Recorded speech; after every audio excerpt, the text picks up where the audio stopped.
Hello and welcome to my channel online study. So guys, आज के इस video में हम क्लास 8 की माइलस्टोन की इंग्लिश की बुक की poem in the bazaars of Hyderabad का part 1 line by line explanation करेंगे। पोएम को अच्छे से समझने के लिए वीडियो को एंड तक देखें। ओके गाइज, तो जो पोएम आज हम डिस्कस करने जा रहे हैं उस पोएम का नाम है इन the bazaars of Hyderabad, Hyderabad के बाजारों में। तो ये जो पोएम है ये सरोजनी नायडू के द्वारा लिखी गई है और इसके अंदर वो क्या कहती हैं कि हैदराबाद के बाज़ारों की अगर बात करें तो वहाँ पे बहुत सारा देश के अंदर जो प्रोडक्शन किया जाता है वस्तुओं का, वो सामान वहाँ पे बेचा जाता है। और जब हम वहाँ पे जाते हैं तो एकदम वहाँ के प्रोडक्ट्स को देख के हम इतने अट्रैक्ट हो जाते हैं कि हमारा मन करता है कि हम सभी वस्तुओं को एक ही बार में खरीद लें। तो इसीलिए जो पोएटस है उन्होंने इस पोएम के अंदर बाज़ारों का जो वर्णन किया गया है कि वहाँ पे क्या क्या बेचा जा रहा था। और ये जो पोएम है ये क्वेश्चन और आंसर की फॉर्म में है, मतलब जो पोएटस है वो क्वेश्चन पूछेगी और जो मर्चेंट्स हैं, जो व्यापारी हैं, वो क्या करेंगे, जवाब देंगे कि वो क्या बेच रहे हैं। इस तरह से एक तरह से पोएम के माध्यम से पूरा बाजार को यहाँ पे हमारे सामने विजिबल कर दिया गया है, जैसे कि हम बाजार के अंदर ही हैं और सामान खरीद रहे हैं। बिल्कुल हमें ऐसा ही फील होगा और पोएम जो है बहुत इंटरेस्टिंग होने वाली है। तो शुरू करते हैं। रीडिंग एंड कॉम्प्रिहेंशन पार्ट में हम पढ़ लेते हैं।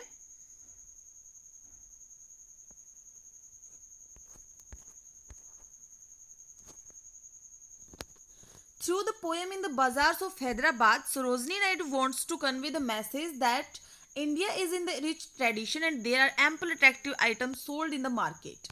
अब ये जो पोएम है इन द बाजार्स ऑफ हैदराबाद, इसके माध्यम से जो सरोजनी नायडू है वो क्या करना चाहती है, वो एक मैसेज कन्वे करना चाहती है कि हमारे इंडिया की जो ट्रेडिशन है वो बहुत ही रिच है and there are ample attractive items, और यहाँ पे बहुत सारे, बहुत बड़ी मात्रा में अट्रैक्टिव, आकर्षक आइटम्स हैं जो कि मार्केट्स के अंदर बेचे जाते हैं।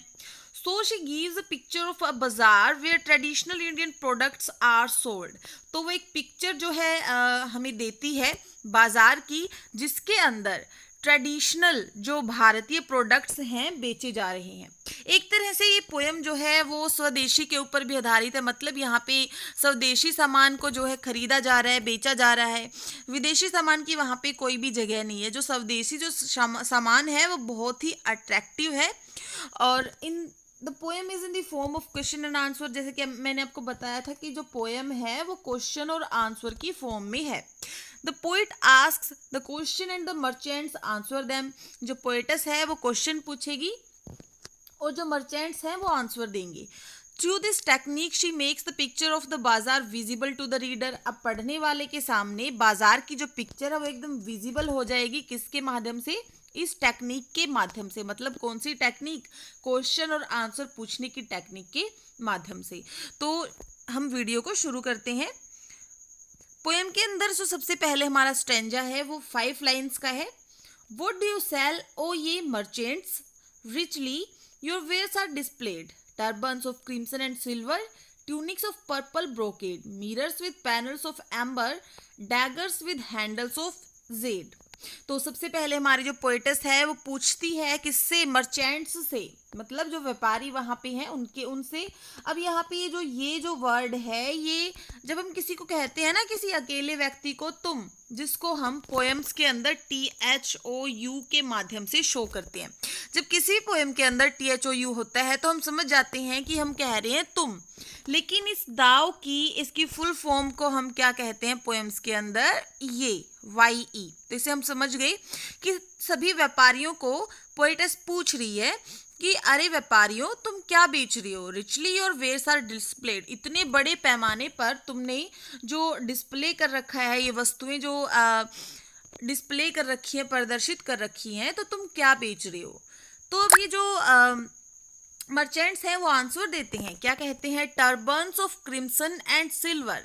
हम बेच रहे हैं क्या? टर्बन्स, पगड़ी, क्रिम्सन कलर की और सिल्वर कलर की। क्रिम्सन क्या होता है? बिल्कुल गहरा लाल रंग जो होता है उसको हम क्रिम्सन बोलते हैं।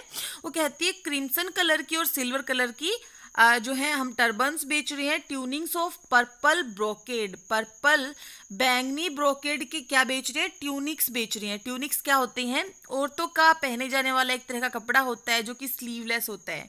और क्या कहते हैं वो कि हम पर्पल ब्रोकेड की क्या बेच रहे हैं, ट्यूनिक्स बेच रहे हैं। ब्रोकेड का मतलब क्या होता है, a rich fabric woven with a raised pattern typically with gold और सिल्वर थ्रेड। ये जो ब्रोकेड होता है वो क्या होता है, बहुत ही महंगा फैब्रिक होता है और बड़े ही एक पैटर्न से ये बनाया जाता है, टिपिकली विद गोल्ड और सिल्वर थ्रेड।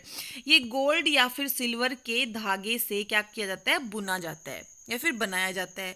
तो इस तरह के धागे से बना हुआ क्या बेच रहे हैं, ट्यूनिक्स बेच रहे हैं।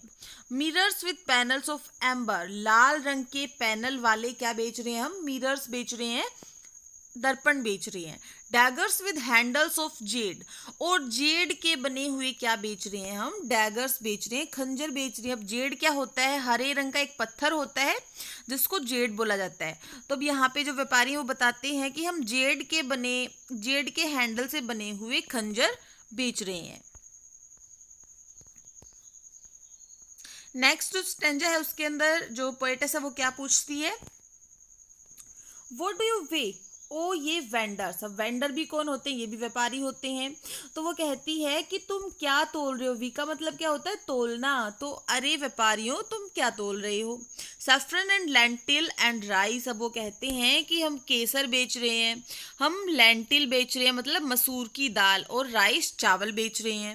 वो डू यू ग्रिंड, ओ ये मैडम्स, अरे लड़कियों तुम क्या बेच रही हो, तुम क्या ग्रिंड कर रही हो, क्या पीस रही हो। तो वो कहती हैं हम सैंडलवुड, हिना और स्पाइसेस को पीस रही हैं। सैंडलवुड चंदन को पीस रही है, हिना मेहंदी को पीस रही है, स्पाइसेस मसाले पीस रही हैं। वो डू यू कॉल, ओ ये पैडलर्स, फिर वो पैडलर से कहती है कि तुम क्या बुला रहे हो ऐसे चिल्ला चिल्ला के, किसको बुला रहे हो। तो वो कह रहे हैं कि चेसमैन एंड आइवरी डाइस, हम क्या कर रहे हैं, हम शतरंज और दूसरा हाथी दांत के बने, आइवरी का मतलब होता है हाथी दांत के बने हुए पासे बेच रहे हैं। शतरंज और हाथी दांत के बने हुए पासों को बेच रहे हैं। नेक्स्ट स्टेंजा के अंदर जो पोएटेस है वो पूछती है व्हाट डू यू मेक, ओ ये गोल्ड स्मिथ, वो सुनारों से पूछती है कि अरे सुनारो तुम क्या बना रहे हो। तो वो कहते हैं रेसलेट कंगन बना रहे हैं, एंकलेट पायल बना रहे हैं, और रिंग अंगूठी बना रहे हैं। Bells for the feet of blue pigeons, घंटियां बना रहे हैं हम ब्लू कलर के पीजन्स के पैरों के लिए। अब ये जो घंटियां हम बना रहे हैं कैसी हैं, बिल्कुल frail as a dragon's fly wing, और ये बिल्कुल जैसे कि बारिश के मौसम में एक ड्रैगन फ्लाई होती है और उसके जो विंग्स होते हैं वो बहुत ही हल्के होते हैं। तो वो कह रहे हैं कि इतनी हल्की हैं जैसे कि ड्रैगन फ्लाई के विंग होते हैं, इतनी नाजुक हैं ये bells. Girdles of gold for dancer, dancer के लिए सोने की क्या बना रहे हैं, गर्डल बना रहे हैं। गर्डल का मतलब होता है कमर के बाहर पहना जाने वाला जो आभूषण होता है, एक तरह से बेल्ट होता है ये, a belt of card worn round the waist. ये कमर के बाहर बाहर पहने जाने वाला क्या होता है, आभूषण होता है। और क्या कर रहे हैं, scabbards of gold for the king, और राजा के लिए क्या बना रहे हैं, सोने की मयान बना रहे हैं। अब ये स्कैबर्ड्स क्या होता है, स्कैबर्ड्स का मतलब होता है जैसे कि हम कोई चाकू या फिर खंजर डालने के लिए वो जो मयान होती है जिसके अंदर तलवार को डाला जाता है ना, तो उस तरह की मयान क्या कर रहे हैं, हम तैयार कर रहे हैं। सो स्टूडेंट्स आज के इस वीडियो में इतना ही। अगर आपको वीडियो पसंद आया तो वीडियो को लाइक करें, शेयर करें। जल्दी ही इसका पार्ट 2 मैं आप सभी के लिए लेके आऊंगी। Thank you, have a nice day.